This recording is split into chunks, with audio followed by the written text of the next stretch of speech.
Welcome back. We are glad you are still with us. This is Good Morning Kenya. In case you're just joining us, karibu tena sana. I am Jain Wambui. Now, before we get to continue with what is in the papers this morning, we want to get started with our first conversation. But before we do that, we thoroughly appreciate those of you who have already tuned in. I see kuna moja hapa anajiita Standard, thank you for tuning in. I see Simon Stone, thank you for tuning in. Boni na kuona pale mitandaoni. Professor, I see you. Naona Kylian Mbappe for tuning in. Bills, we appreciate you for choosing to start your morning with us right here on Good Morning Kenya. Keep talking to us. Remember to let us know which part of Kenya you are watching us from. So now we get into the first conversation for the day. Now, we did see the chairperson of the Rastafarian Association in Kenya address the courts after they made the petition to decriminalize the use of marijuana, and more so for spiritual purposes. But to what extent does the law allow for this? That is what we want to understand with this particular conversations, the dynamics within this petition, and if it holds any water from a legal standing. To help us with this in studio this morning, we have two lawyers who are representing the Rastafarian community. To my extreme left, we have Shadrack Wambui, who is an advocate of the High Court, as well as the chair of Sheria Mtaani. Karibu sana, Shadrack. Asante sana. Thank you for being with us. And we also have Abel Asuma, who is also an advocate of the High Court, as well as director of Sheria Mtaani. Karibu sana. Thank you. Thank you for having me. Again, if you have any questions, feel free to use the hashtag Good Morning Kenya to send them through. We will help you understand this. So before we get deeper into the details of this particular petition that was put before the court, let me start with you, Shadrack. We could start by even helping our viewers understand what the petition is about. Let's start from that point. Now, thank you, Jen, for having us. Now, yes, we received instructions as Sheria Mtaani from the Rastafari Society of Kenya so that we can help them as a marginalized religious group in this country. Of course, not being one of the dominant groups, so that they can also strive and have their place recognized in the Kenyan democratic system. Yes. Now, the petition before court really is about Rastafarians. It's about them, or Rastafari, because they do not wish to be referred as Rastafarians. They say they are Rastafari. Okay. So the petition is founded on 4 limbs. First is their right to privacy. They seek that if they choose to grow and even use marijuana at the privacy of their houses or their designated areas of worship, yes, particularly the mansions and the tabernacles, the state should not have a problem with that. So it is not a question of the public use, it's a question of the private use. Okay. So we as a people have a right to privacy. Yes. That is why what you do in the privacy of your house, Madam Wambui, is really none of our business. Then secondly, is a recognition that they are Rastafari, and one of the things that is required of a Rastafari, at least most Rastafari, which is also optional, is the use of marijuana or cannabis. Indica, you might call it kushumpeng, you will call it ital. It has got so many names. It is used in most times for the purpose of, their connection with their maker. So as a form of sacrament. Yes. You see Catholics take sacraments, you see Catholics burn incense, and so many other religious organizations. Yes. So they want also to be allowed to burn incense during their places of worship or their private houses when they are worshiping their maker. So that is the second foundation of the petition. Then, since even the Bible recognizes that where 2 or 3 are gathered in his name, he shall be in the midst. They want to worship or have communion together with others. Okay. And this can be done in the tabernacle. So it is also a promotion or in helping in the realization of the right to associate as Rastafaris. All right. Yes. Now, before we get to continue with this conversation, one of our reporters, that is Sarafina, she was able to, she was at the courts and filed this report. So just have a quick look as we get back to this particular discussion to address concerns that have arisen since. Yeah, because of this sun.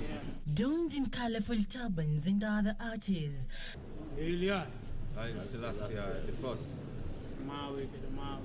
Symbolizing the Rastafarian movement, the Rastafari Society of Kenya and Jain Wambui, alias Ras Prophet, were notable guests at the Melimani Law Courts.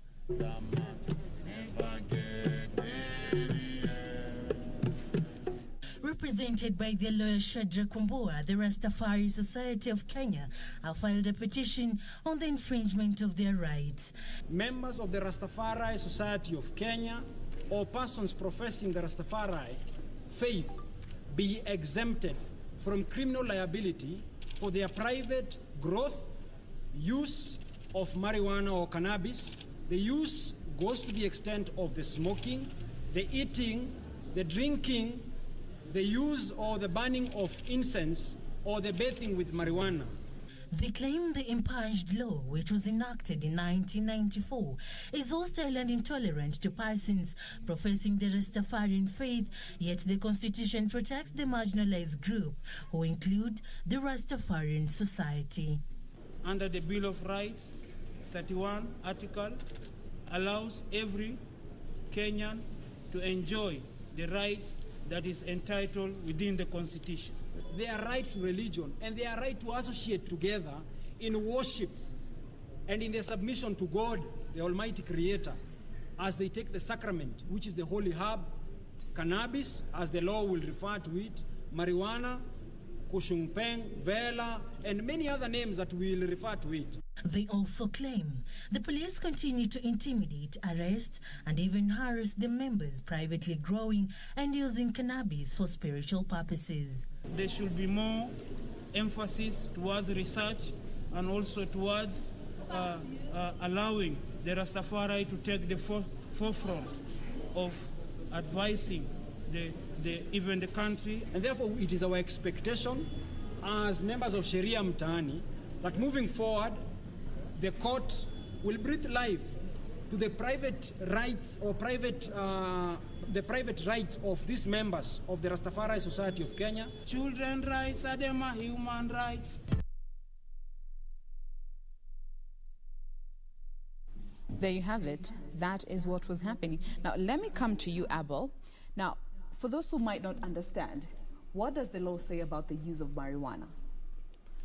Yes, thank you, Jane. When you look at the Narcotics Act, that is under Section 3.1, our Kenyan position is that marijuana is, the use of marijuana is criminalized in Kenya. Mm-hmm. The law prohibits the use of it, whether privately or publicly. But there's a qualification to it where it allows doctors, it allows patients to use it, but it has to be under the recommendation of a doctor. Mm-hmm. That is the only use that is allowed in Kenya. But when you turn to the position that the Rastafari want to push, theirs is that they're clamoring for the use of it as part of their spiritual sacrament. Mm-hmm. And that is not allowed in our Kenyan position. To that extent, the use of marijuana is limited. I can't say completely, but it locks out any other person who is not using it under the recommendation of a doctor. And to that extent, therefore, it's basically right then to say that it's criminalized. Okay. Yes. Now, so the Rastafarian community wants it to be, the decriminalization to be lifted for private use. Now, how then does the law come in to ensure that that private use, if it actually sails through, is actually not abused, because the only exemptions, as we know, as for medicinal purposes? So let me come to you, Shadrack, with that. How then will the law be applied in the event that this sails through?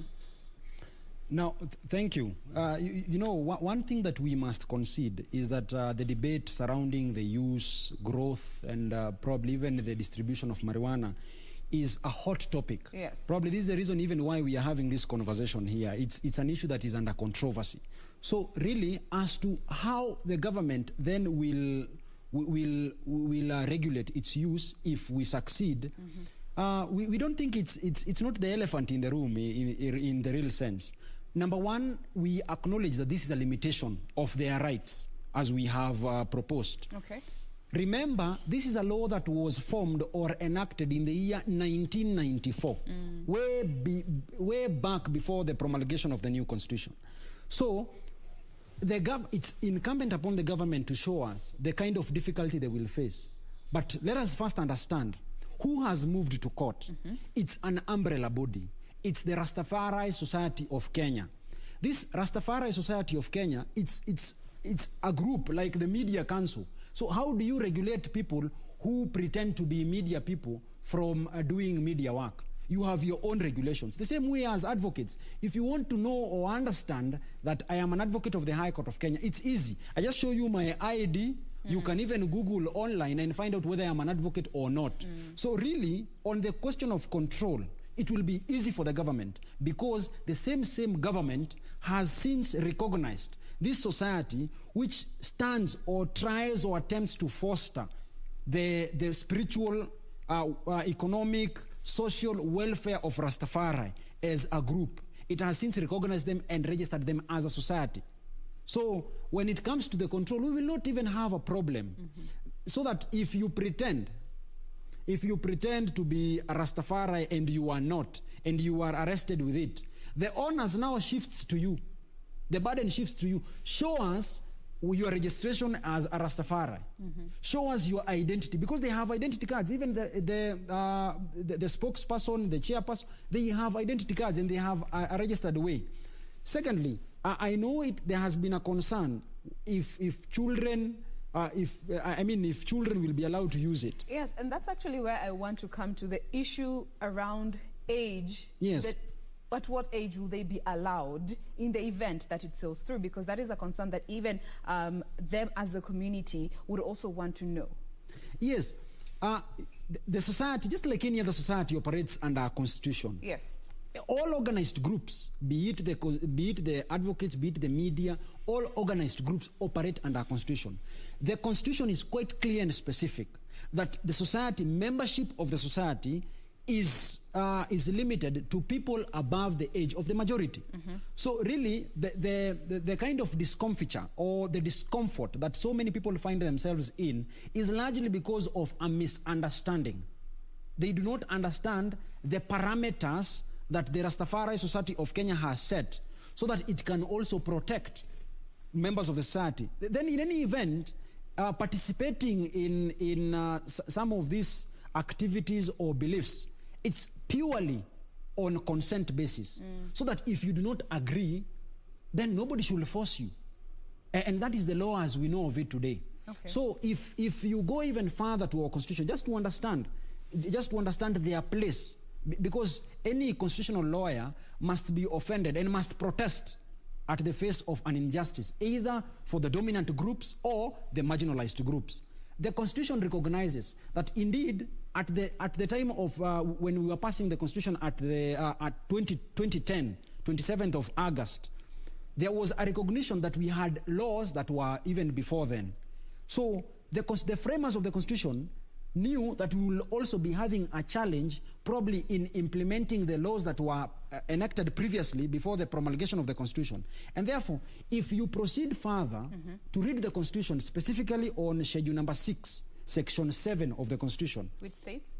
It says that laws that were formed or enacted prior to the promulgation of the constitution must be read with the necessary modifications, adaptations, alterations, and exemptions, so as to bring these laws into conformity with the new constitutional dispensation that we are in. Okay. And this is not a call that we are doing as a country alone or the first country alone.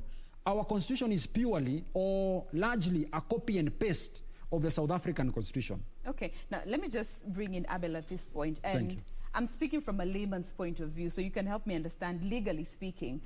Looking at this petition that is before the High Court from the Rastafari Society, to what extent can this particular, can the law accommodate in the event that it sails through, in the sense that will this require for the marijuana to be reclassified and moved from the narcotics category to a different category so as to be able to legally allow them to use it, and more so in the private space?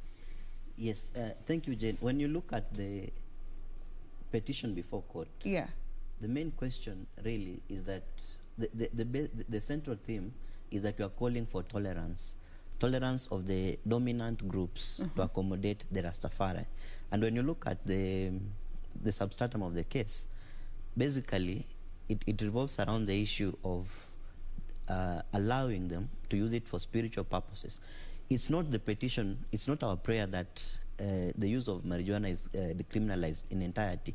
We are alive the fact that it has been misused before. It has had adverse effects on the young people, or rather the users. And to that extent, it's possible that the law remains in place to control the abuse of the same. But what we are saying is that the law itself, as presently constituted, allows for some exemptions. It allows doctors to use it. It allows for patients to use it. In fact, when you read through, I'm not a doctor, but I know for a fact patients of cancer have used the same, and there are positive reports around it.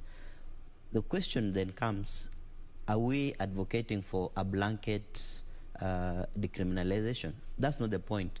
What we are saying, let the law be developed, let the law provide exemptions to the Rastafari, because it's part of their culture. At the central issue is the question that there are undisputed facts. There's no dispute that Rastafari are a religion. There's no dispute that they use it as a part of their day-to-day worship services. It therefore qualifies, and that is what we are asking the court, to please allow them to use it. The state can always develop mechanisms of regulation. In fact, when I was reading a decision in South Africa, theirs is that the court was suggesting that the state can even go further to ensure that the priests or the prophets of the Rastafari are registered, and then they can be the ones who are allowed to use it as a sacrament and distribute it to their congregants. And that is what we are saying, that the conversation on its regulation can always be there as we first decriminalize it, because to the extent that we are limiting their use, in any circumstance, they are not allowed, therefore, to have or to use it, even in private worship services. And they're saying, we are Rasta, we are people who carry ourselves in a certain way, in a dignified manner. We are not going to abuse it. We are conscious about the environment. We are conscious about our health. We are conscious about the abuse of marijuana, because to them it's a holy herb, so that they don't advocate for its abuse. And that is the gist of the petition, that look, decriminalize the law to the extent that it allows them to use it for their worship and their day-to-day bathing. And you'll be surprised that the uses are so wide. In fact, if I can borrow from the South Africa decision again, they are saying that the uses are so wide that not all uses are actually harmful. For instance, bathing. Rastas use it to bathe. How does it become harmful? Surely it can't be. So you see there, that's why you wonder, should it be reclassified from the narcotics category to a holy herb, as it has been used and referred to with part of the community? And let me just come to you with the same, for clarification purposes again. So yes, the Rastafari are calling for it to be added under the exemptions that are within the law for their use. Yes, yes. I'm getting that right? Let me just clarify it. Yes. Number one, let us proceed from an understanding. Yeah, because that's why we're here. The World Health Organization has since removed cannabis as one of the hard drugs, or this called narcotics. So the Constitution under Article 2.5 and 2.6 recognizes that we are living in a global world, or global village, so that what happens in the world is part of our business. Yes. So with that reality, then it is not difficult to conclude that marijuana is no longer one of these hard drugs. It cannot be qualified together with cocaine and the heroines of this world. That is number one. Then we turn to your question. which is, you had said something about, is it, you can remind me the question so that I question around the use through which the approaching how they want marijuana to be decriminalized. Yes. Because as per the law, it is a narcotic. It is under the narcotic category. But then they want the Rastafari society to be allowed to use it as part of the exemptions that are within the law. Yes. Now, to respond directly to your question. Yes. My colleague here had even made reference to the law. If you check section 3(2), which gives a group, five category of people who, when they are arrested or they are found with it, they can actually use that as an excuse. These are doctors. So if a doctor is found in possession of marijuana, that is a defense on its own. Person prescribed by a doctor, a person doing research or analysis, and then of particular concern under section 16 of the Narcotic and Psychotropic Act of the 1994, there is a licensing board. So this licensing board gives people licenses to go cultivate, produce, manufacture, and even distribute this cannabis. So from that understanding, it means there is a group of people who enjoy an exemption from criminal liability if they are arrested or found in possession of marijuana. Okay. So to that extent, and of course, going back to my previous argument about reading the current laws in conformity with the constitutional dispensation that we are in today, then it is not a far-fetched argument to present before court. And this is what we are very keen on, persuading the court to arrive at. Okay. That it is a permissible exemption for persons, because Rastafari is a person first. For these people that have gone to court, these people, it is a permissible exemption for them, for the sake of their privacy, to use it in their privacy. Then secondly, as an argument, also for the sake of their spiritual manifestation of their religion, to also use it. So those two arguments, or three arguments, in some augment each other. Okay. They make the argument even more juicier. Yes. Okay, now let's come to the regulation which you had mentioned, shouldn't be much of a problem. Yes. But I believe this is something that has already been thought through by the time this petition was being taken to the High Court. Yeah. By virtue of anyone else being found in possession of marijuana, that's against the law, if you're not under the exemptions. Yes. Now, looking at this particular petition, if it sails through, who then in the Rastafari community will be allowed or permitted by the law to be in possession of this particular herb, legally speaking? Because again, regulation cannot just allow anyone within the society to be in possession. Let me start with you. I'll also get to hear from you, Abel. I mean, we find it to be, it's a complex question. It requires a simple answer for people to understand it. Yes. But we do not want to be very simplistic in our approach. So we have said, we proceed from an understanding that it is a Rastafari Society of Kenya. It is an outfit on its own. People who are regulated by the government. In any event, if they misbehave, then they risk the deregistration of that society. So even when it comes to its control, it becomes easy. You can easily now call and say, hey, excuse me, Chair, what is happening? We are seeing youths carrying around marijuana and smoking in public. Yeah. So we are not saying smoke it in public. We are saying, or use it in public. We are saying, let them be allowed as persons and Rastafari to use it in private. So that is one of the controls, that it will not be used in public. Okay. It will only be used in private and designated places. In town here, while we allow the easy smoking of even cigarettes, which we have acknowledged are very harmful and can cause even cancer. Yes. Even while we acknowledge that, we have set aside, the city county here has set aside designated places for smoking. Ukienda pale Jivanji, you will find a designated place. And they are mostly you find them near a toilet. I do not even understand the logic behind it. But now turning to what brings us here. Yes. So that is control number one. It will not be used in public. Number two, they have their own control. People have IDs, as we had even previously said. Then again, the government the government which enjoys the support of Kenyans from the taxes is not without responsibility. It has responsibility. We have law that outlaws stealing. So if you steal, it is the responsibility of the government, because we have empowered it, to go and find you, go and find you, arrest you, prosecute you, convict you, and then they offer you a house called a prison where they also feed you. So the same thing happens here. Yeah. So the government, even while we have the Rastafari have their own control mechanisms, then it is also incumbent upon also the government to also keep a watch on whatever is happening. And this I must say, the law that we have is, if you interpret under Article 258, the Constitution is always growing. It's a growing document. Constitutions all over the world have been growing documents. At some point in the history of mankind, slavery was allowed. Yes. It was permissible.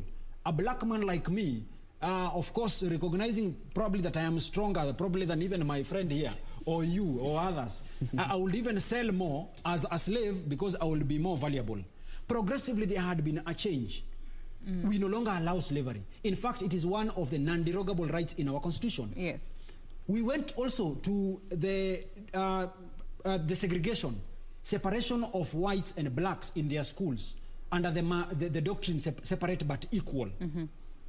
Then progressively, my good judge, the late Thurgood Marshall, who later ascended to become one of the Supreme Court judges, he's the one that fought for that principle to be done away with. So that now, while it was previously accepted that we are separate but equal, blacks have their school, whites have their school, progressively we have come to appreciate that this is not proper. We are all equal before the law. We are all human beings. We should be integrated. And had the likes of Thurgood Marshall, as he was then, not advocated for the integration of blacks and whites, Okay. probably we will still be having the same thing. You are lucky you are lighter than me. Probably you will be in a different school.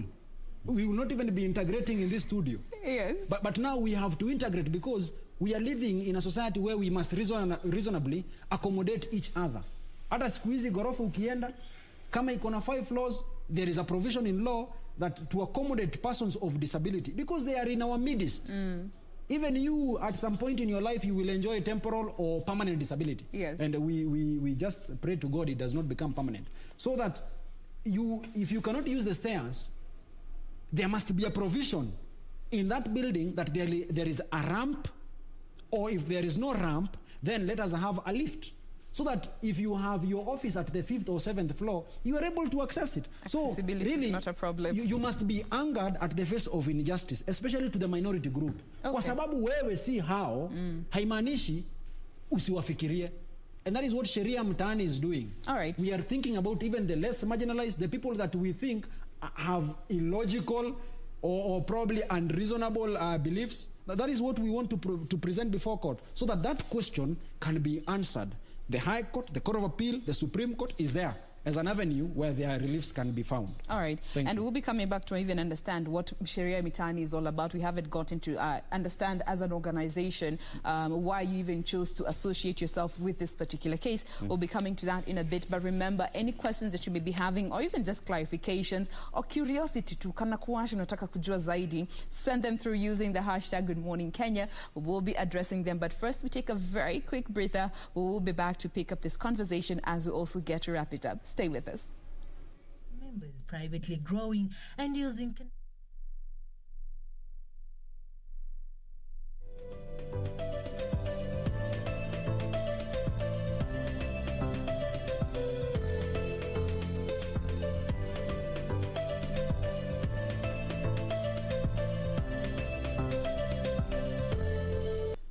Welcome back. Glad you are still with us. We now pick up from where we left off before the break. Remember, this is the conversation around the petition that is before the High Court by the Rastafarians Society of Kenya, seeking to decriminalize the use of marijuana and more so for spiritual purposes. Now, let me start with you, Abel.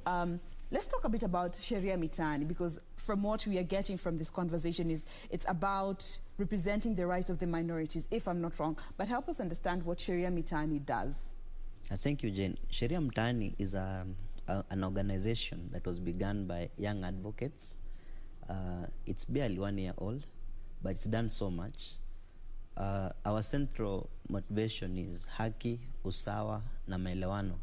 We endeavor to ensure that there is justice in society. We endeavor to ensure that there is fairness, and also in terms of disputes, at the base we operate in, it's that it's mediated. Yes. Sheria Mtaani, it's an organization that is based in the slums. We are based at Mathare. The users of Juja Road must have seen it. It's near Kiboro Primary. And what we endeavor to do is to give, or rather to offer free legal services to the residents of Mathare, and not just Mathare, but generally people in the slums who are unable to afford the legal services. Sheria Mtaani, as of today, has over 30 advocates, ranging between 5 years to 1 year to 5 years in practice, though we are under the patronage of our senior Mr. Danson Omari, who gives us the day-to-day guidance. And what we endeavor to achieve is to provide services to people that are unable to access them, and to be the voice of the voiceless. Like now in the instant case, that's what we are doing. Okay. People cannot speak on their own behalf, but they are marginalized. Okay. That's Sheria Mtaani in a nutshell. All right. Now, let me come to you, Shadrack. You had mentioned earlier that, any advocates or those in the law practice would be offended by, the reaction that this particular petition is getting. But from where you stand, what is the general conversation from the representatives, and especially looking at advocates, when it comes to this particular petition?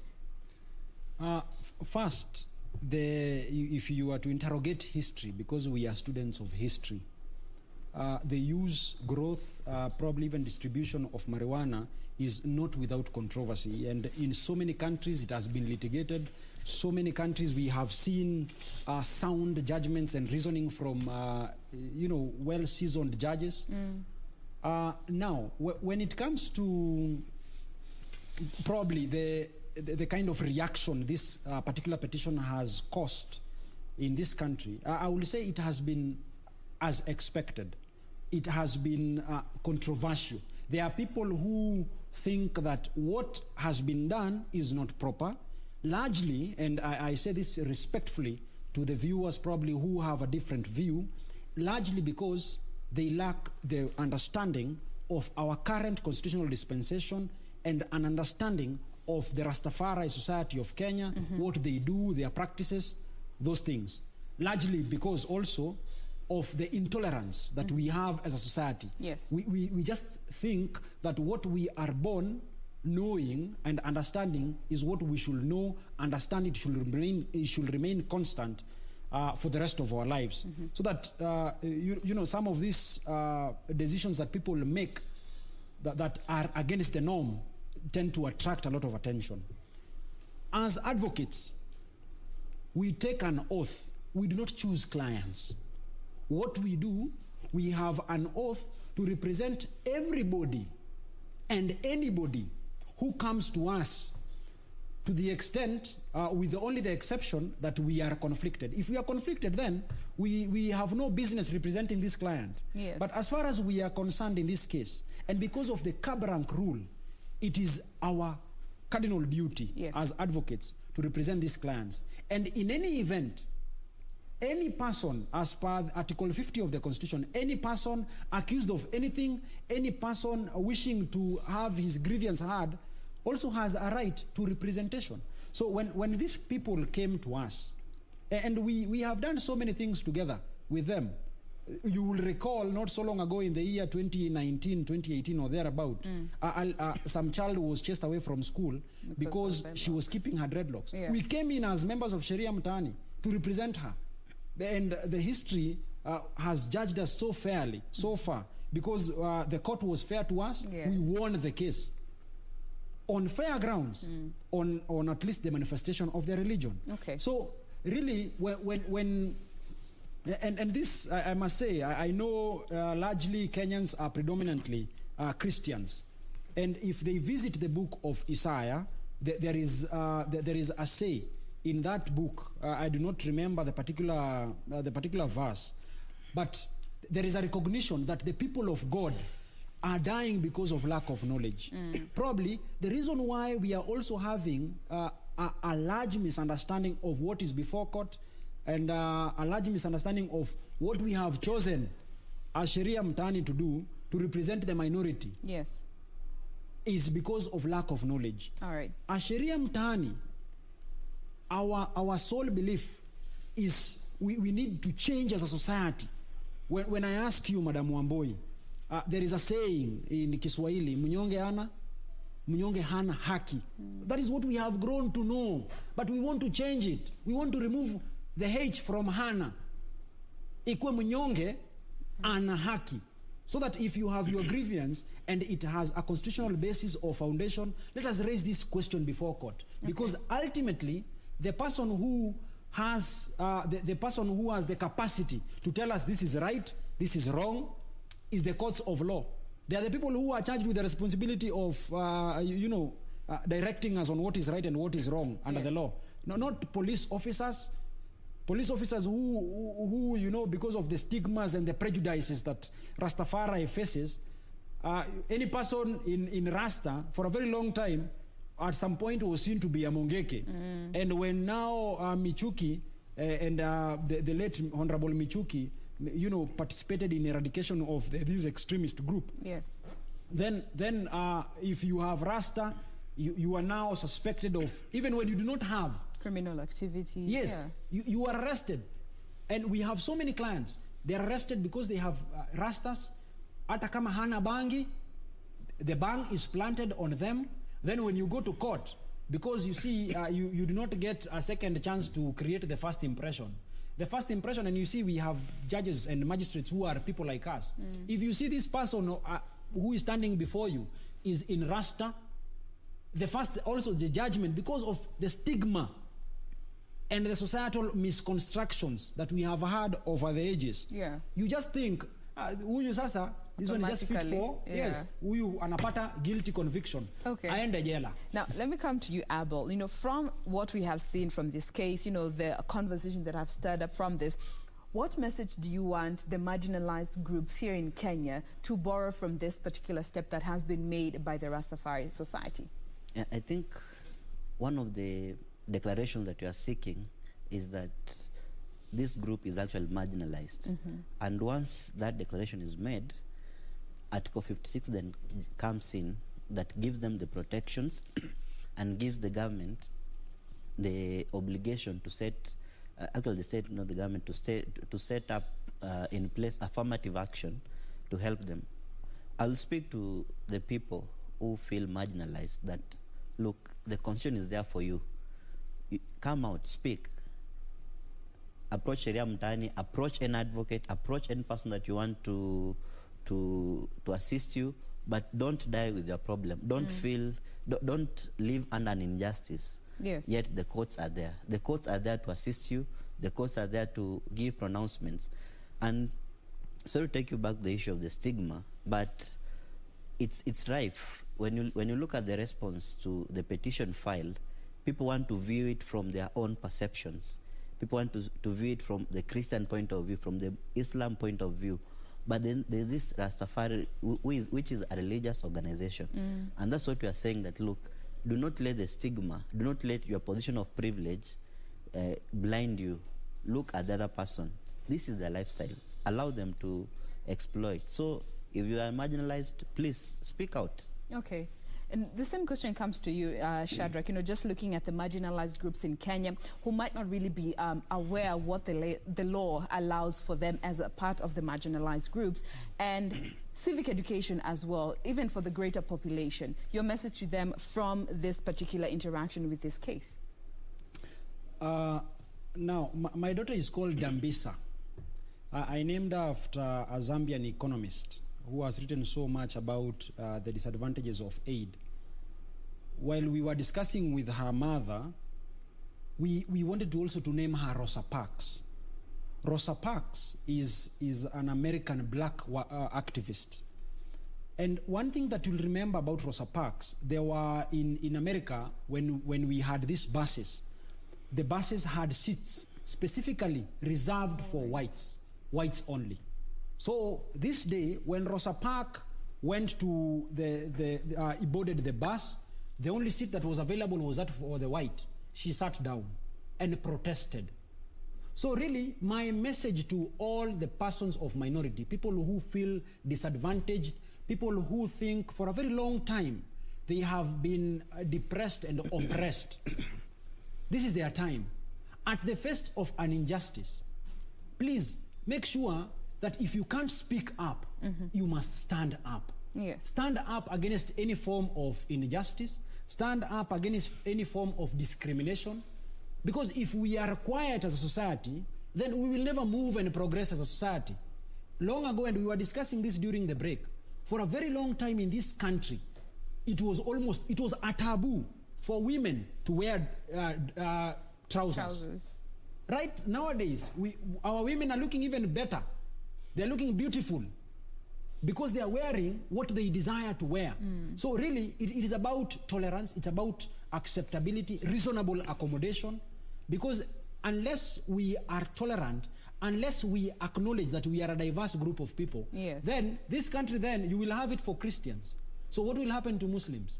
And if you will have it for Muslims, what will happen to Christians? What will happen to the Jehovah's Witness? What will happen to the Rastafari and the Hindus in our midst? Kama wanawake hawatazungumziwa, what will happen? The changes that we are even experiencing post 2010, the ones that are reflected in our constitution, are largely because of a generation that had been oppressed, a generation that felt that, you know, we have enough with the trouble. Women have been marginalized. We came up with women representative seats. Those seats are not reserved for men. They are particularly reserved for women because of the history of the subjugation, the intolerance, the discrimination that they faced. We have affirmative action. Even the grading system in our university allows for a girl with lower grades to be admitted in a university than the boy child. Yes. Because for a very long time, only the people who are allowed. My mom did not even have the advantage of this school. Even my grandmother. And largely because my grandmother, even when she preferred to read and understand things, she was not allowed to attend class because she was a woman. Women at some point in this history were not even allowed to take loans in their names. They had to take loans in the names of their husband. Kwa sababu ilikuwa inasemekana they are one with the husband. So if the woman defaults in the payment of the loan, they don't go for the woman, they go for the man. But nowadays we are seeing women who are employing men. We are seeing a breed of women, even our neighbor here, Suluhu, Mheshimiwa Rais wa Jamhuri ya Tanzania, ni mwanamke, na tunaanza kuona watu fikra zao zinabadilika. So if we accept to live as per the societal constructions or the parameters that have been set by people a long time ago, then we will never progress as a society. It will make meaningless our constitution, which is a progressive document, which is also a growing document. Okay. Thank now, you, as we also get to close this, I cannot conclude this conversation before we get to have conversation very quickly about the relationship now that, you know, even our officers need to adopt in the event that this actually sails through. There goes a mental shift, especially when it comes to the claims that were made by the Rastafari that they are harassed, they are arrested and prosecuted for just being found in possession of marijuana as it stands. Now, speaking to the police and the law enforcers, how then will they also have to be responsible in carrying out their responsibilities in line with the law, and also acknowledging, in the event that it sails through, that they are part of the exemptions? The police, you know, when I was growing up in the slums of Mathare, I thought very little of police because of what they did. But progressively, I have come to understand them as my brothers and sisters. I have come to even work for them. I have represented so many of them. And we acknowledge that even the importance of having IPOA, the Independent Police and Oversight Authority, was largely to address the excesses of police officers. And sometimes I say this with a great deference. We have police officers or people in police uniforms who are criminals. Their work is to harass, intimidate people. They abuse their power as police officers. So what is expected moving forward is there is Kiganjo, and there is also civic education that we must do even after the success of this petition, which we are very confident, is that we must educate our people. So that my mom does not throw me out of our house akisema mimi naharibu vijana. Hapana, mimi siharibu mtu. Mimi I'm just doing my work and I'm doing it zealously as I am required by law. Polisi, wazazi, kila mtu afunzwe. Aelewe ya kwamba enyewe mtu akiamua kuchagua dini unachagua ile inakupendeza. My mom goes to another church, so is my sister and myself and my parents, our folks, everybody goes to a different church. We have allowed people to freely choose which kind of religion or society, faith they want to be associated with. The same thing will be sensitizing the police and everybody else. If someone has proved to you, and you see, beliefs are not a matter of proof. Beliefs are just beliefs. They're just there. You do not necessarily have to, and you see, if you start interrogating some beliefs, you might not even accept them or agree with them. So what we are advocating even moving forward is people to understand the questions that are before court, is to understand that we need to be tolerant as a diverse society. Kama unataka kuishi peke yako, wewe chukua enda kuna islands, uishi peke yako. Lakini so long as we are together in this country, we need to acknowledge we have dominant groups, we have marginalized groups, all these groups, all these people need to be given a fair playing ground. In any event, we enjoy the same benefit before the law. All right. Yes. Now, we'll have to pause this conversation at this particular point. Remember, this has been all about the most recent petition that was made at the High Court this past Monday by the Rastafarians Society of Kenya, seeking to legalize, or rather decriminalize, let me be specific with my words, with the law you need to be very specific, seeking to decriminalize the use of marijuana for spiritual purposes. It has been a petition that has been met with diverse reaction from the greater part of the population, but then again, we are here to help you understand from a legal standing what does this mean in the event that it sails through for us as a people, for the Rastafari community as a marginalized group. We have been speaking with Abel Asuma, who is to my immediate left. He's an advocate of the High Court, as well as the director at Sheria Mtaani, and we've also been speaking with Shadrack Wambui to my extreme left. Wambui, hey, you see the way culture has, it has a way of just imprinting itself in a subconscious way. Shadrack Wambui. I am Jain Wambui. Shadrack Wambui, who is an advocate of the High Court, as well as the chair at Sheria Mtaani. Thank you so much for being with us today and for helping us set the record straight in line with this conversation. Thank you. All right. Thank you for having us. Absolutely. We are going to see how this continues to play out, and we'll be sure to keep you up to date with that. But just looking at the feedback that we have received, there's Jain Wambui, who says cannabis should be legalized in Kenya. Criminalizing it is what makes it be misused by Kenyans, and I don't know why, but Martin Jero must be happy about this. All right, and there's also yes, Kineni still goes on to say that I see no harm in legalizing cannabis for religious use. Let measures be put in place with this legalization and its use within the country. Or rather, let's not turn a blind eye to this. About 40% of the Kenyan population use this herb in secret. Tafakari hayo. Keep talking with us. We'll be sure to keep sharing your thoughts in regards to these conversations that we are having here in studio. But just in terms of keeping you up to date with what is happening, yesterday we did have the by-elections that were happening. And we have been waiting for an update in regards to this, but we'll be here to just let you know the update that we have received so far. So stay with us. We will be back after this very quick, fast, mbio breather. Stay with us.